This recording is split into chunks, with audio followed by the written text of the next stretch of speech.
This episode is brought to you by Everest, a Canadian female-led brand of innovative hair care products designed for optimal hair and scalp health.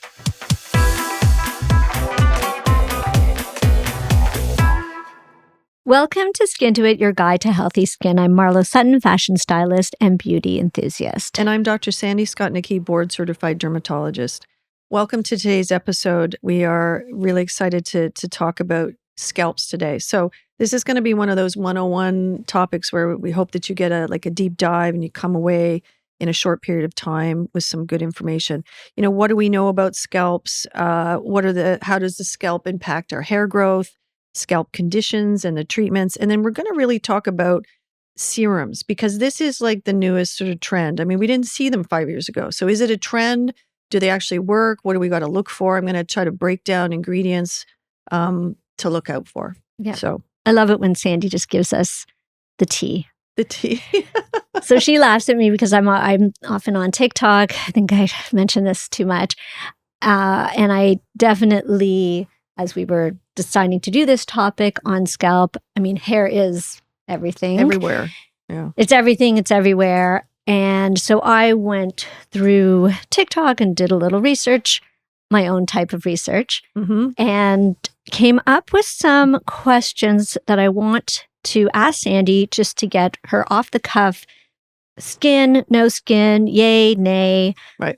And so, because I love that. I love that. And I think that's what, sorry to interrupt you. I think that's what's great about our interaction is that you kind of, I'm like so focused on the science. I want to make sure I get all the facts right. And you're like, okay, well, I saw this on TikTok. And that's, because really that's what listeners want. Because we're going to look at that information and sort of break down if it's actually information. And when people now go and see TikToks and they see, you know, these influencers talking about certain things, they can say, well, actually, let me do a bit more research on that. Let me go back and listen to this amazing episode on Skin to It that actually talked about scalps and got the expert advice from Sandy. Okay, so we're getting into skin or no fire. Rapid fire. Does your hair and scalp clean itself? Not really. I mean, maybe when we were cavemen and we never washed, there was some sort of regular cycle going on, but not now. No. So that would be, and we should just repeat for the listeners, skin means it's good and no skin means it's not good. And then sometimes I will say it depends. Right. Yeah. Which is also helpful because she will explain why it depends. Yeah. So which of these oils are good for the scalp? Okay. These are ones that I've seen come up time and again. Coconut oil, grapeseed oil, castor oil, and olive oil. So off the cuff, without researching everyone in particular, because you know I'm a real stickler for that, my coconut oil can be helpful for the hair. But the problem with coconut oil, and I see it time and time again, when I see people come in with new onset acne, they really haven't had acne before, especially along the scalp line. My first question is, do you put oil in your hair and does it contain coconut oil? Coconut oil can cause acne on the face. So if you are putting it in your hair or on your scalp, you got to wear one of those scarfy things to bed, because if it gets on your face and you're acne prone, you can get acne. Grapeseed oil, castor oil, pretty good. Skin, I would say skin. Yeah. Although I don't really love oils on the scalp. Like most people that have dryness on the scalp, it's not dryness, it's actually inflammation. And we're going to get into that. We're going to talk about that. And then the last one is olive oil actually is detrimental. It can disrupt the skin barrier, so it shouldn't be used on the skin or the scalp. Do scalp facials work? I don't like that idea, and we delve into that a little bit more. So I would say no skin. No skin on the facials. Okay. Can you use tea tree oil for dandruff? Yeah, tea tree oil has some natural anti-inflammatory activities. It's antifungal, antibacterial. So it is a soft treatment for things like seborrheic dermatitis, dandruff, which we'll get into. And should we all be hair oiling? Yeah, again, I don't want that. I don't want oily hair. Like, are you talking the hair or the scalp with the oil? Scalp. No. Well, scalp and hair. No. Okay. No Okay. Skin. No skin. Should we invest in a high-frequency hairbrush? I don't even know what that is. I don't know what that is. Well, that is your answer. Okay. So what I've seen is a lot of people massage to the scalp. It has. It looks like a comb. Plug it in, and it's vibrating, and it's, I guess, massaging your scalp. There is some actual studies on scalp massage, which I reviewed, that show there's a very modest increase in circulation. And when you pull the hair follicle, you're pulling it's a stem cell, right? It's like you're pulling it, you're kind of waking it up. So yeah, there's some minor science. So skin. To be continued. I don't think you're going to, like, if you have a major problem with your hair, that's not going to fix it. Okay. Save your money and go see a dermatologist and get some advice. Okay. We'll get into that. So rosemary oil comes up a lot for hair, scalp health. I mean, and that's what I also, even by oiling, a lot of people use combinations, rosemary oil and castor oil mixed together. Mm-hmm. I mean, I would say skin, but the problem is like, I know the ones that the science of stuff that actually really works, right? Okay. So minoxidil is going to do so much more than rosemary oil or castor oil. But if you don't want to use that kind of thing, or you have a hair serum and you're looking at the ingredients, those are not bad ingredients. Okay. But I don't want to put oil in my hair. I have very thin hair. Oil in my hair makes it look greasy and yucky. So I don't want that. Well, a lot of people are oiling, putting their hair up while they make dinner, and then washing their hair right before they go to washing it out. Skin.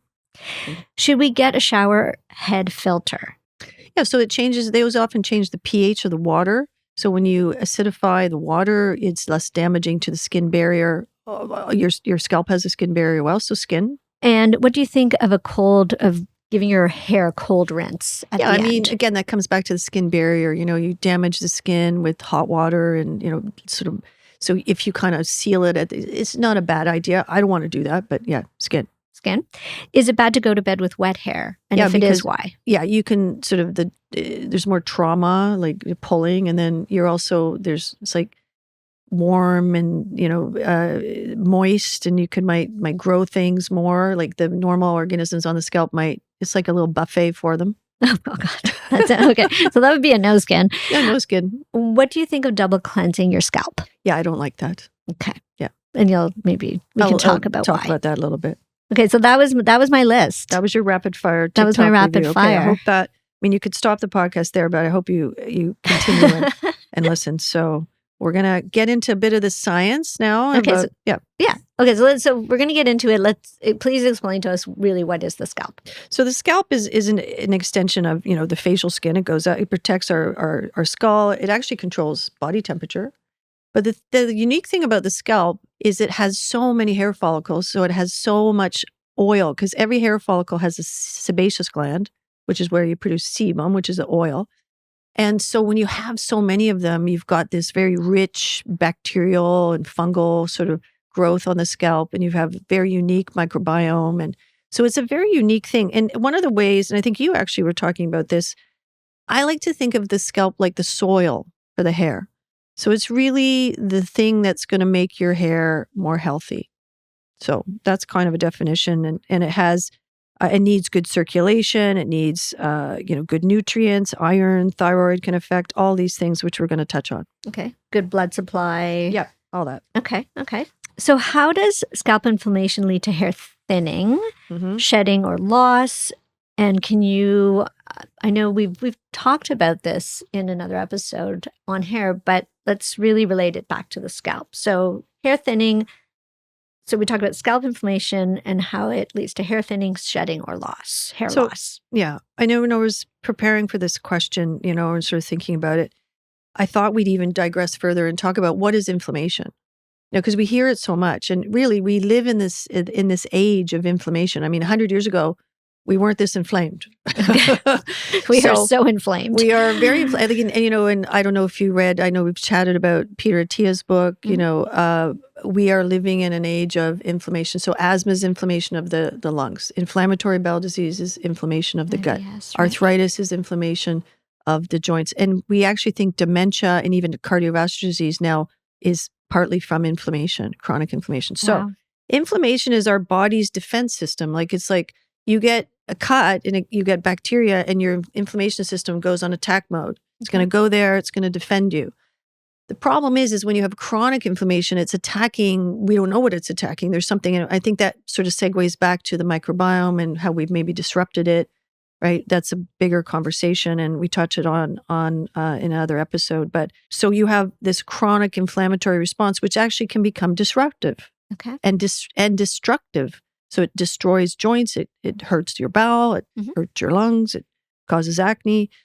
So any kind of chronic inflammatory process, which we also see in the scalp from things like dermatitis. So seborrheic dermatitis is the fancy term for dandruff. Okay. I actually looked up the term dandruff. Yeah. It's like Old English and Norse that means scabs and like gruff and stuff like that. So dandruff is, because dandruff's not a medical term. It was a descriptive term used like in medieval times for people that were scruffy. And it's got actually nothing to do with hygiene. No. Dandruff has got nothing to do with hygiene. And you'll explain to us exactly what it is, right? I will. Okay. Yeah. So one other thing I wanted to mention about the inflammation is, when you get sick and you have the flu, you get a fever. Right. The fever is actually your immune system going into attack mode. Yeah. It's releasing. I knew that. You knew that. Okay. So but it's good, but it's also bad. And so to answer your question, when you have chronic inflammation in the scalp, it can hurt the follicles when they're trying to grow.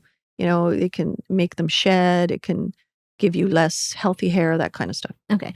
So obviously, if you're having these issues, and it could be from chronic inflammation, that's what you're going to treat. Yep. You got to treat the inflammation. And that's why, like, putting a grapeseed oil, which is a moisturizer, might help the skin barrier. You're not attacking inflammation. So if you have dryness, which is actually not dryness, it's inflammation, the oils and those kinds of exfoliations and facials, you're not really actually getting at the root of the problem. And that's kind of why I wanted to do this episode. Right. Yeah. Okay. You have to treat the problem. Yeah. Okay. So I hear a lot about the microbiome and overgrowth of fungus on the scalp, which really just sounds so unappealing. And as we talked about this fungus being able to grow more in a moist, warm environment, so that's probably why you should not go to bed with wet hair. Take us through why is the microbiome important to how should we keep the microbiome of our scalp healthy? So we already mentioned at the beginning, the microbiome of the scalp is quite robust. There's a lot of organisms. The diversity actually isn't as high as other places, like the underarm, like we talked about with Dr. Callowart about the microbiome in the underarm and odor. Well, I mean, let's define the microbiome again. It's a collection of bacteria, viruses, and fungus that live on our skin. And, in our gut, there are trillions of these organisms, more than human cells. Think about that. That's crazy. Hard to imagine. Yeah. But yeah. And so they have lots of functions. Their number one function is to keep us healthy. Right. So these bacteria on us, they're there. When they're not there, other bad players can come in. So I think that's the most important thing. And they also train our immune system when we're young. So, do you ever think about, how does your body know that an organism is bad or good? It has to be taught. And it's taught right when you come out of the birth canal. So our microbiomes are super important. And the microbiome is healthy in a acidic pH, so a low pH. So our skin is 4 to 6 pH. And if you alkalize the skin with detergents and high pH shampoos and things like that, you can disrupt the pH. Even the water. That's, you asked me about the filter, shower head filter. So if you acidify the water more that's coming onto your head, it's better. It's better for your skin microbiome. It's better for your skin barrier. So and better for your scalp, and for the scalp in general. And one of the things that we really like to know as dermatologists is we like to know the pH of products, and it's very rarely put on the bottle because we want things to be more acidic, lower pH. Okay. Yeah. So let's talk specifically about the scalp and what can disrupt the scalp microbiome. So, high pH water, high pH shampoos, overwashing and cleaning, right? And we'll kind of talk about frequency, which is controversial. Too much dry shampoo, it builds up and the hair can't breathe as well. I like dry shampoo, I use it, but you got to be careful not to overuse it. Diet and stress, and over styling your hair and products and serums. Some of that stuff can actually disrupt the microbiome. So all of those we're going to touch on. Okay. Yeah. Okay. So explain to us, what is sebum? I mean, I think we know it with pimples and acne, and I guess if you have too much sebum, then your hair starts to look greasy, and oily. So why are some people making more of it and some people making less? Well, some of that's genetic. Definitely. There are certain ethnic groups that tend to have like more oil and heavier oil production, and they're the ones that often have more dandruff. So sebum is the fancy word for your oil, right? So you've got the hair follicle. Attached to the hair follicle is an oil gland. Mm-hmm. It's called the sebaceous gland, and it produces sebum, which is this, the oil. The oil is very important because it actually helps acidify our skin.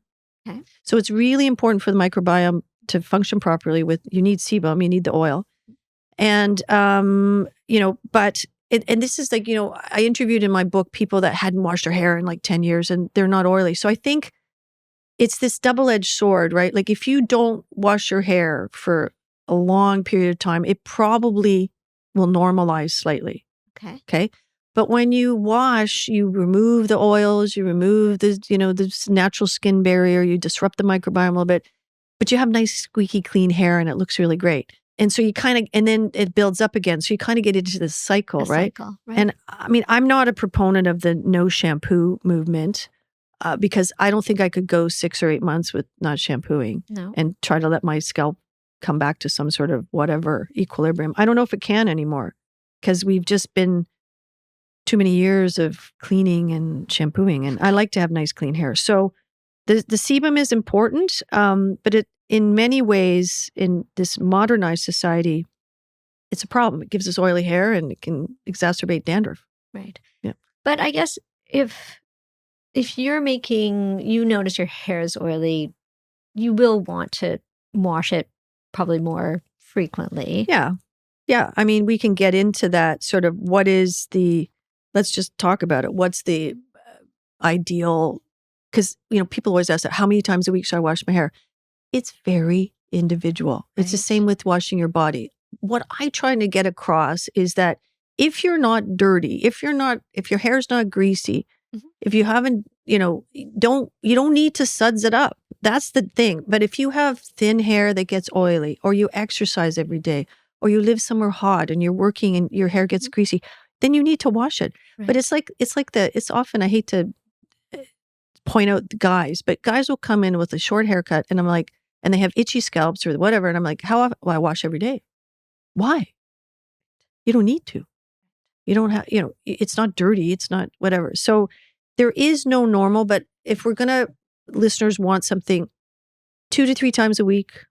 Okay. Mm-hmm. We have a good friend, Jane, washes once a week and she uses dry shampoo in between. Works for her. Right. She doesn't have dandruff. She doesn't have a problem. She has beautiful hair. It's just beautiful hair. I can't do that. I when I work out, I get oily and I need to. So I kind of wash every 2 to 3 days. And when I travel, I use a bit more dry shampoo. Yeah. So there is no normal. I know. Yeah. And my hair is curly and it's a whole other ball of wax. Yeah, exactly. Because as I've gotten older, and I talked about this before. I guess last year I had a real shed, so my hair is coming back, and I notice it, and I see regrowth, and I'm trying to, keep my scalp healthy. Mm-hmm. But what happens? I sometimes feel my hair doesn't get oily, but what happens is because it's thinner now. Mm-hmm. When I sleep on it, the curls get all crushed, and I feel like I need to wash it again just to refresh and rebalance the curls. Because you don't have scalp issues. No. So there is, like, I find with scalps more than with bodies, like washing your body, I think is pretty rudimentary. Like you don't need to lather up head to toe unless you. No.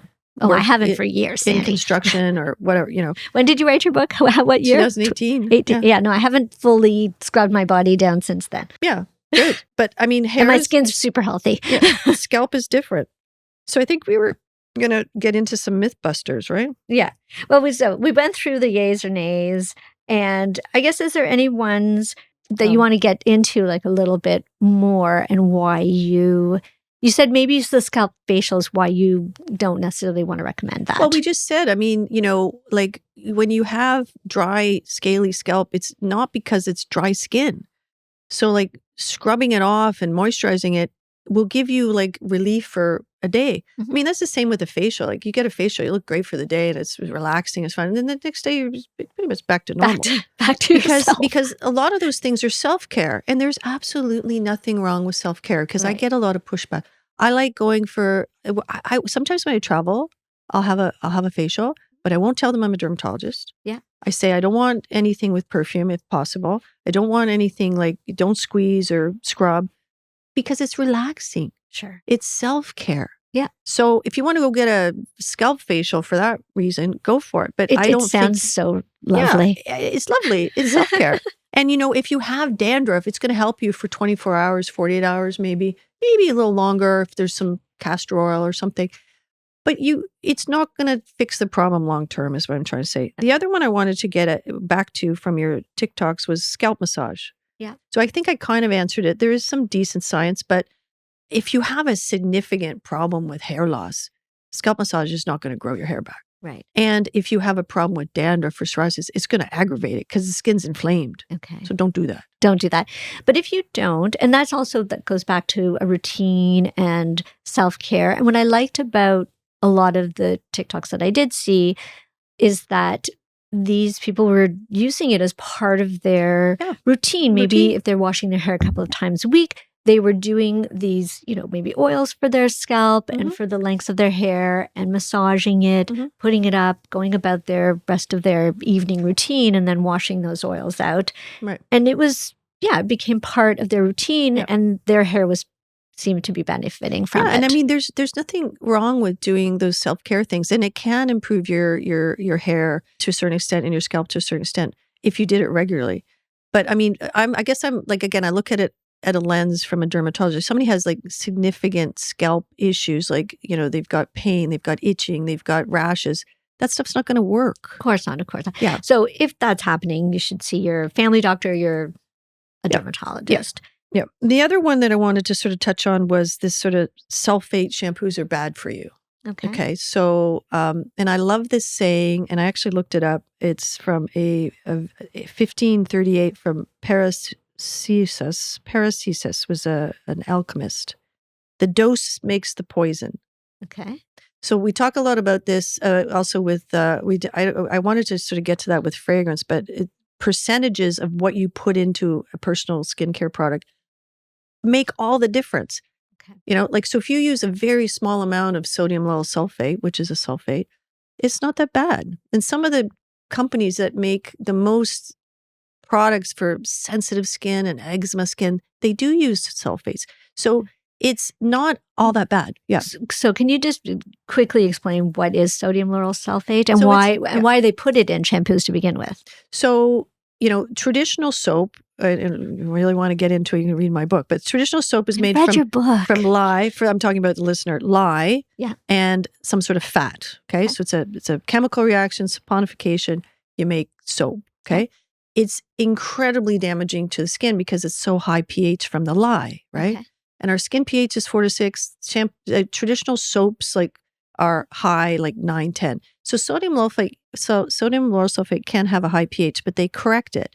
And this was the first iteration after traditional soap bars. The soap industry was like, okay, traditional soap's pretty bad for the skin. Let's make something better. They made sodium lauryl sulfate. Okay. So it's a synthetically made soap differently. I can't remember all the details but it's still quite damaging to the skin because it can be a little higher pH. But if you put a very small percentage, again, the dose is in the poison, how much you put in the shampoo. So I think that sulfates are often vilified. And again, what I was saying, if you look at some companies that are very well known to be brands for people with sensitive skin, eczema skin, they do use sulfates in their washes and their shampoos, but they use a very, very small, because the other types of detergents, and what is a sulfate? It's a detergent. So it's going to remove oil and dirt and whatever. There's other types of detergents that are less irritating, but they can be allergenic. Okay. And they're made from they're called cocamidopropylbetaine, alkyls, glycosides. They're from plants, but they actually can cause allergy.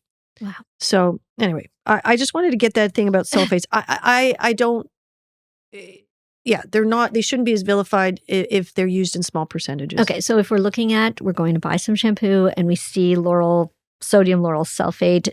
Just because it has it in there doesn't mean it's going to be absolutely bad. Okay. That's what the point I'm trying to get. What is the percentage that they don't tell you. They don't tell you. But for the most part, like any shampoo that is, well regarded, it's probably in a very low percentage. But again, it's kind of like parabens. Mhm. Nobody's going to use parabens anymore because somebody picks up a bottle, sees parabens. Nope.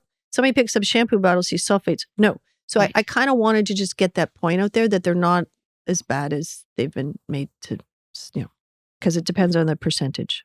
So I think it's really important that we break down the most common scalp conditions. So people explain what you should be, if you have this condition, what you should be doing, Mm-hmm. how do you recognize it, and what are some solutions? Well, I think the most important one, because there's so many rare types of scalp issues, and that's really not what this podcast is Right. about. And I can touch on some of those names, but the most problematic condition of the scalp is dandruff. Right. And we kind of already gave the definition of that, and it's called seborrheic Inflammation. dermatitis or seborrheic capitis, because you can also get seborrheic dermatitis on the side of the nose. Actually, you can get dandruff on the face, which is seborrheic dermatitis, where you have more oil, where you have more sebum. So T-zone, eyebrows, eyelids, sides of nose. Okay. So, but it's not flaky dead skin. It's inflammation. So let's get to the sort of nuts and bolts of seborrheic dermatitis. So first of all, we don't actually understand the etiology. Okay. It's unclear. And really what's happening is you have an inflammation of the skin and you're producing too much skin cells. Okay. So it's not dryness. Dryness is just on the surface where your barrier is not working and it's just dry. But this is inflammation. So it's so interesting. I didn't know that at all. Yeah, that's why we as derms, we kind of go, like, you can moisturize the heck out of your scalp. It's not going to, if you have bad dandruff, it's really not going to do the trick. Right. Because it's not dry skin. I mean, yeah. So what does So treatments. Work? Okay. So, and actually, I forgot to mention, there is a player in this, and we don't understand completely, a fungus. Okay. Okay. So we go back to the microbiome. So, on our skin is, in the trillions of bacteria, fungus, viruses. One of them is this fungus called malthasia, which lives on the scalp. It's quite prevalent in hair follicles. And so if we don't understand the microbiome, what's going on, and if you have more sebum and maybe you've got some, disruption of the microbiome, you're going to increase the growth of this malthasia, which seems to play a role in dandruff. Because when we treat with antifungals, it improves dandruff. Okay. So that's one of the most key treatments is something called ketoconazole. You can get it in the drugstore, Nizoral. It comes in shampoo. Selenium sulfide. Those are like all the old, smelly, stinky ones. There's a couple new ones now on the market. They also decrease the fungal growth. Okay. Then we have zinc, which is also antifungal, zinc pyrithium. Coal tar is good for decreasing the turnover of the cells, but it's being phased out in Canada because it is a carcinogen. So November 2023, I just checked this.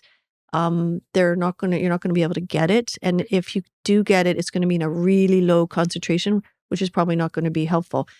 But one of the interesting things is you can still get it on Amazon. So if it's banned in Canada, but you can get something on Amazon, I don't know. I don't know how that works, but anyway. Well, so yeah, I mean, it's knowledge. You have to. Yeah. I mean, I think again, the doses, what is the poisons in the dose? The thing I was saying. So if it's a very small percentage, they're going to allow that. So I don't know what's going to happen with the coal tar shampoos. So, and then the last thing I wanted to mention about treatment is very exciting. We have a new drug called Rofumilast. Okay. The trade name in Canada is called Zoryve. And it's great. Like, it's an amazing treatment for seborrheic dermatitis. It's not steroid. Comes in a foam, which is really elegant. Okay. And it's a real game changer for people with dandruff. It's amazing. It's very expensive. That's the only downside. So let's talk about acne or pimples on the scalp, and people who have this like burning or let's talk about the acne first. Did you come across any TikToks with pimples on the scalp and any kind of strange? I didn't see any of those. Information? Okay. I saw a lot of people who now have beautiful hair talking about how they got this beautiful hair. Right. And they're probably sponsored by somebody. Yeah. Okay. So, the technical term for pimples on the scalp is folliculitis. So it's not really acne.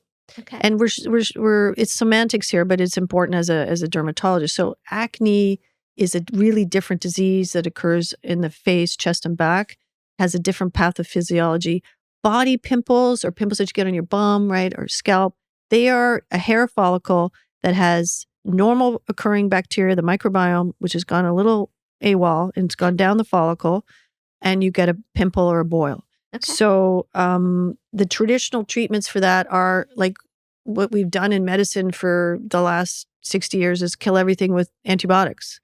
Wow. But the problem with that, and they do work, so topical antibiotics in like a dabber, antibiotics by mouth, antibacterial shampoos, is they kill off also the good bacteria. Right. So they don't work long term. One of the things I've started to do a lot, and the feedback has been amazing, is apple cider vinegar. Okay. So do you know how it works? Oh, it's the pH thing, right? Good for you. That's great. I do listen.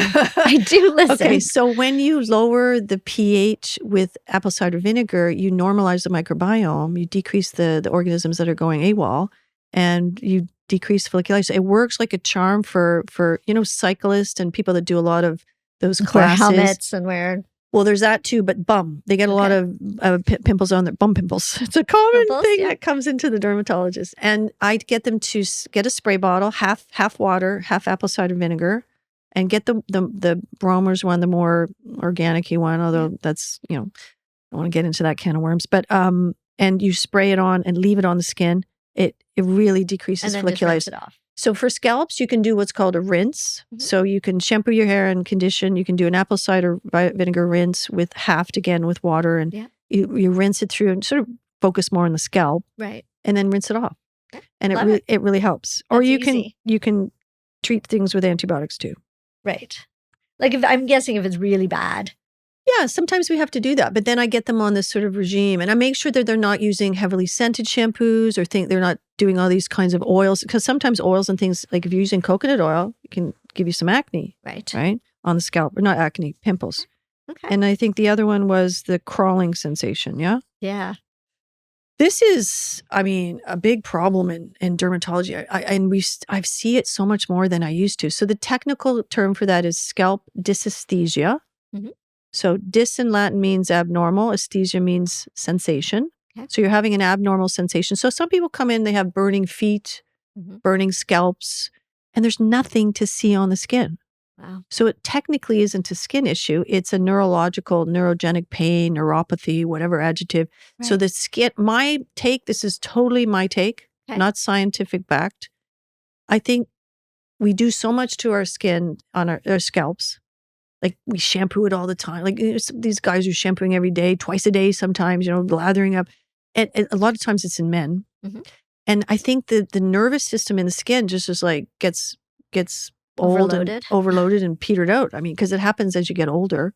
We see it in diabetes. We see neuropathy in diabetes because the diabetes, if it's not well controlled, can affect the nerves. So you get loss of sensation in your feet. You get burning feet, burning scalps. The bottom line is it's not really a skin issue. I do try skin things. We try to control their shampoos, make sure they're not heavily scented, the pH is balanced, they're not over scrubbing, they're not doing things that, all the stuff we've already talked about. And then what I actually do with great success is we give them pills that modulate how their brain picks up the sensations that are coming from their scalp. So things like amitriptyline or gabapentin, which we use for chronic nerve pain, they really help with these scalp dysesthesia. So if you are having an issue there and you're seeing your doctor and they don't know about this, then you should see a dermatologist who does know about it. That's so Don't cool. all come to me. Some of you. Yeah. I don't know.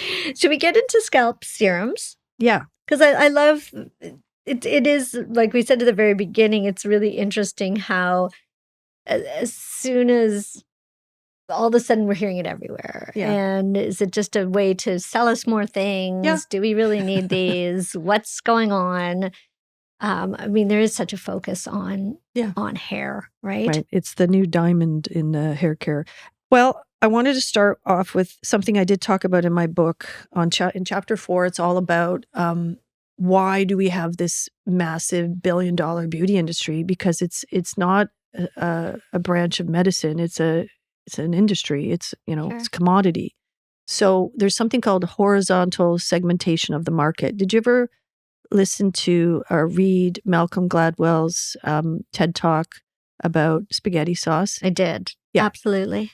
So just for the listeners, it's a fascinating story of marketing. They asked this guy, what's his name? Howard Moskowitz. Prego said, make the best spaghetti sauce. Tell us what the best spaghetti sauce is. And he comes back and he goes, there isn't a best because different people want different things. And people want choice. They want, but there was not a lot of choice before this guy, right? There was like one spaghetti sauce, right? Now, and he said, you need a chunky, you need a smooth, and you need a spicy because everybody wants something different. So what I'm trying to make the point here is that, we had shampoos and conditioners, then we had dry shampoos, now we have hair serums. Yep. And it's not that we needed them. It's a horizontal segmentation of the market, hair care market, and it's become massive. Right. And everybody wants in. Right. So I'm just going to answer my question that it's not really that necessary. But anyway, let's dive into it because and we're getting back into the self-care. Yeah. And, there's absolutely nothing wrong with that. So let's dive. If you're going to do it and you want to do it, let's give you the right information. Okay. Yeah. Okay. I love that because we do. I understand that. I mean, and a lot of things can have a psychological effect, right? Yeah. And we talk about this. Reducing your stress. If you think that something is going to be good for you and it's not going to harm you, then chances are it might be good for you and help you. I would say, doing this podcast and speaking with Dr. Wexler about the mind body, I don't know whether it's come out yet with respect to this episode, but I mean, I've changed my tune a little bit too. Like, self-care is important because if you want to do a scalp treatment and have a long bath and have some aromatherapy, it decreases your cortisol, which will decrease your inflammation, which might help your acne and might help your eczema. So, I mean, I'm much more a proponent. And might make your hair grow longer and more beautifully. Right. But all I want to get across is that they can also cause problems. Of course. Right. That's all. So, of course. The best hair serum or hair foam is minoxidil, right? It's not really a hair serum. It's a foam. And it's been shown time and time again in studies to help grow hair. So, but what we're really talking about is more the cosmetic ones. So I take the same approach I do when people come in and say, what's the best anti-aging cream for me? I go, well, it depends because it depends on your price and your type of skin and, where you live and what you're looking for. But I talk about ingredients. Right. So if we look at scalp ingredients for scalp serums, things like something that will decrease dihydroxytestosterone, which is the hormone that will increase hair loss as we age. Right. So caffeine is one of the more commonly known ones. Okay. There's some botanical ones that have very soft science, which I'm really not going to talk about because the science is too soft. Right. Things that increase stimulation of follicles, like peptides. We do that in our creams. Yeah. Growth factors. And then rosemary oil. Yeah. So rosemary oil, castor oil, there's some soft evidence for, decreasing DHT and increasing hair growth. So those are things you might want to look for. I think a lot of people will have a not super expensive solution where they can mix castor oil with a bit of rosemary oil, a few drops, and just put that right on their scalp. Yeah. And it's not, they don't have to go out and buy a really expensive product. You're right in that, and exactly, but you kind of smell and it's oily. So what a lot of these sophisticated, like I'm helping a company, Everest, which is sponsoring this podcast, to help with their formulation of their serum. And I'm really they're bouncing ideas off me. So I said, you should have something for DHT. So they're adding caffeine. And, but what were you just talking about? Just being able to mix some things at home. Right. So the problem with that, so you can take the actual active ingredient from rosemary oil. Mm-hmm. So you don't have to smell like a rosemary and you don't have the whole oil. So obviously that's a cheaper way of going about it, but is it strong? Rosemary oil is yes, strong. But you can take the active out of that is what I'm saying. Okay. Another thing that I actually read quite a bit was, and I had to do somebody from some magazine asked me once, is something called black seed oil. Okay. Nigella sativa. There's actually some studies showing it can help decrease hair loss and increase hair growth. So it's a very powerful antioxidant. So going back first principles again, antioxidant decreases inflammation. Okay. So less inflammation, healthier hair. Nice. So, and what I love is this, we talked about the scalp massagers, mm-hmm. and what a lot of people are showing is when you use these oils, for example, right on the scalp, you're massaging it in yourself. Mm-hmm. And so Yeah. if it's not the oil, maybe it's a little bit the massage that is stimulating a little of the blood supply. Right. And so I don't, I'm guessing as long as you're rinsing it out and you're not leaving it in so you're not having oily hair, I think it's not bad. It could be not bad. So the last thing that you might want to look for in your serum is like moisturizing or something we call biomimetic ingredients. Biomimetic means things that are actually already there in the hair follicle or in the skin.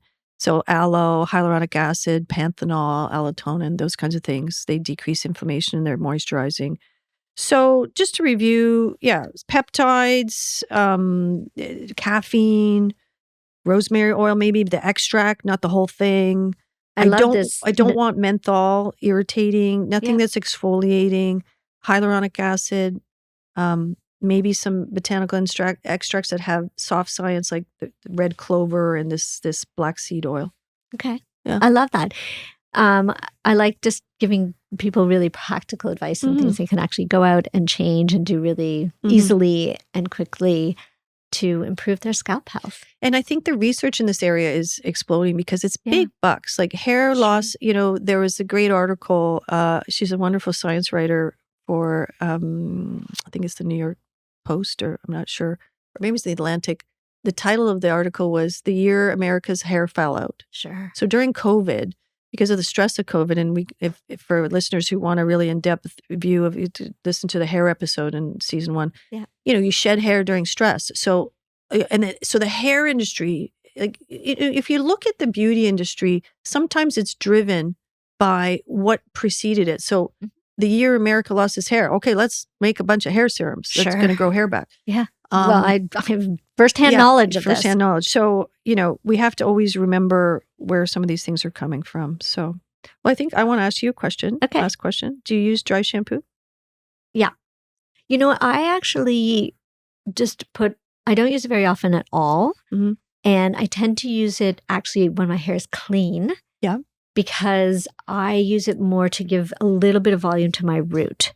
Right. So, but I really don't use it very often. Do you use a spray or a powder? I use a spray. Okay. So I was introduced to dry shampoo again by our lovely friend Jane when we were traveling. And because, you don't really wash your hair. You don't have the time. Like you got to get out and see stuff. You don't have to wash your hair and style it and everything. So she had this stuff and I tried it. It was too perfumed for me. Yeah. Kind of irritated me. But I found a few that I do like Chlorane and like, there's a few powders, Redken. I like fragrance-free. There's more fragrance-free options coming because a lot of dry shampoos I find are heavily scented. Yeah. And you have to actually be careful about when you use hair stuff, you really, the smell lingers and you got to be careful of your workplace and be conscious of those kinds of things. But I like dry shampoo. I think, there's going to be listeners like, how often should I use it? It's very individual. It depends. But I do think if it builds up, it can be detrimental, just like anything. So, wash it out. Okay. I think we covered that. And we killed scalps. Yeah. We made scalps healthier. We didn't. It's the opposite of killing them. That was so much information, so interesting. I feel like I'm going to start implementing some different routines to get my, like I said, your hair is amazing. And my hair has really grown back a lot, but I think I can still keep, using some different techniques to make sure my scalp is really healthy. Yeah. And I like the self-care aspect of it too. Yeah, I do too. I just don't. Massage. I'm too busy to do self-care. That's my problem. So my self-care is doing this podcast. All right, thank you so much for joining us on Skin to It podcast. I hope you enjoyed this episode. Thank you. Please let us know what you thought of today's episode. If you have any questions or thoughts, send me a message on social at Dr. Sandy Skotnicki. And don't forget, all the links and resources we mentioned are in the show notes. And if you haven't already, please subscribe and leave us a review. It helps us to bring you the content you love. Until next time, take care, and we'll see you next week on Skin to It.